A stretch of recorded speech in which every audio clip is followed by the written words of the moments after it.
really violently beating up a man. So just talking about cases of gender-based violence in the country. And we had played that clip of the lady, just violently descending on the man, asking for, I think he owed her some money. And what we know is that women are more, they find it easier to open up and talk about this when it happens to them.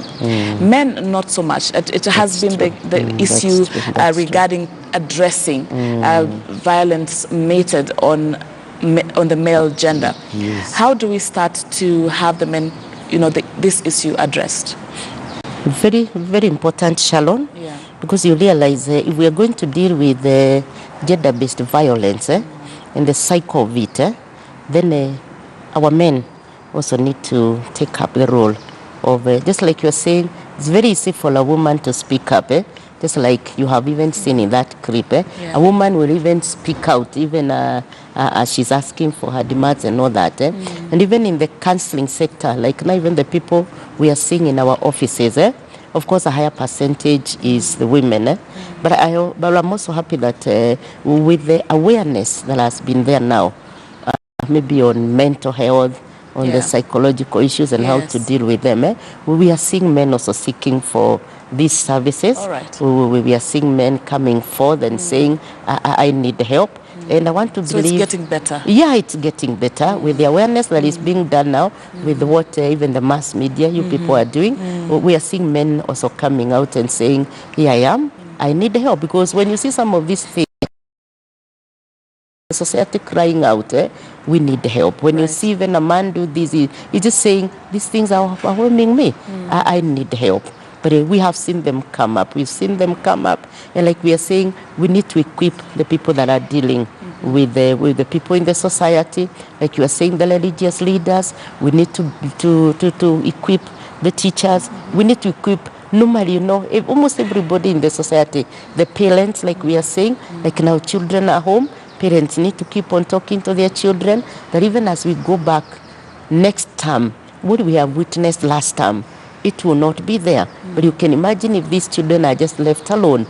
They're just watching all these videos. At times they watch, a lot of violence. What do you expect to be replicated even when they go back to school? The same things. But like we are saying, with the awareness, with the equipping that is being done by the religious organization, people getting back to their roots. Because like we are saying, we need to look at our history. You look at these things and you realize in our African tradition society, okay, life may have changed, but there are some principles that we seem to have discarded. Look at the family meetings today. Are they there? The family values, are they there today? So we need to go back to some of these activities, where maybe even the government need to come up with a day like a family day, where the families will come together, not just to eat and to drink and feast together, just to reflect and ask themselves, what are the values in this family? What are we inculcating in our children? Where, families can sit together and just have a reflection. But is it there in the society today? Even when we talk of those family outing, the father and the mother will sit away, or the children take their soft drink, and then you take them to swing and do all those things. But we need, a talking society where we can sit with dialogue with each other, because even some of this gender violence is because there's no communication, even in families. And you see, they say a problem shared is a problem solved. That's why we need to encourage even men to speak out what they are going at, because when you speak out, you deal with this anger outburst. But when you keep it, something triggers it. Then you realize violence. Let's look at the legal aspect of it. And I know for the longest time, one of the hiccups of fighting gender-based violence was the prosecution of such cases. Talking about, and they would say evidence collection was a problem and all that. And with that case of issuing the 12 years jail term to this, many saying, looking at the legal aspect, that this is a start of showing, we are rebuking this. So are we in a legal space where it's doing its bit to curb gender-based violence? Are there enough punitive measures? Okay, like I said at the beginning, we really need to appreciate what the government is doing, because like you realize that case, it just happens and the following day something is being done. But you still realize we still have a long way. We still have a long way to go, even as they get to be jailed and all that. That's just one measure. But we still need to do more. We still need to do more on this. Because you realize even if you took that in, at times she's the breadwinner of the family, then what happens to the children? What happens to the family? Those children, if they're not taken care, again, they get back to the street. The cycle. The cycle, the cycle continues. It could be one strategy, but you realize we need others that can supplement what the government is doing. Right, and we saw, of course, that tweet from the Director of Prosecution, Nordin Haji, directing the Directorate of Criminal Investigations to carry out investigations into the video of the woman assaulting the man on Sunday, and the DPP for the public overwhelming feedback for his request for information. So, as you say, that we can see a lot is being done. Yes. Yeah. All right. So, lastly, way forward. What do we need to do? What reflections do we need to have, even as we, want to curb this gender-based violence in the country? Like I've said, Sharon, this is not a responsibility of one man. If we are going to curb this, then everyone has a role to play. We need to go back and equip the necessary people. We need to come up with policies that can be implemented in the society.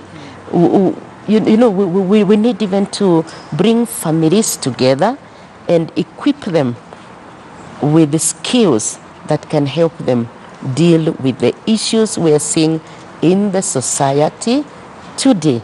So you realize it's not a one-man thing. Yes, the government will do their part, but can the religious organizations also come up and instill the fear of God in the society today?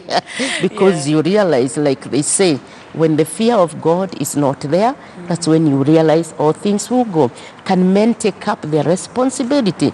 Can men go back to their position and give leadership to the families? Because if you look at now that case of the lady battering the man, you look at that man, that's a helpless man at the end of the day. And the men, actually, do they have, because for women, where we all know that when you face with such a case, you run to FIDA. Do we have organizations that also support the men? Yes, the other day we had men organization.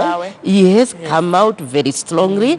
But you realize, I don't know what happened. Then all of a sudden, again, they disappeared. But I believe this is a wake-up call, even to the men organizations. Because you realize there's a lot that is being done to empower women, the girl child. But you realize as we have empowered the girl child, we seem to have forgotten the boy child. And you can see at times the empowering of a woman. You see those skills that women are being taught when it comes to defending themselves, even in those rape cases. Some of these skills are the ones you are now seeing, destroying the society. So even as we empower the lady, let's also have many programs to empower our boy child. Let men arise and take up their responsibility. Let them rise up and take up their position in the society. Right. Yes. And I guess what everyone would want is, really values that are shared, that are appreciated for both, so that it's not a quest for one gender to be overbearing on the other. That's true. All right. Many thanks, Jen Kiaria, for joining me in studio this morning.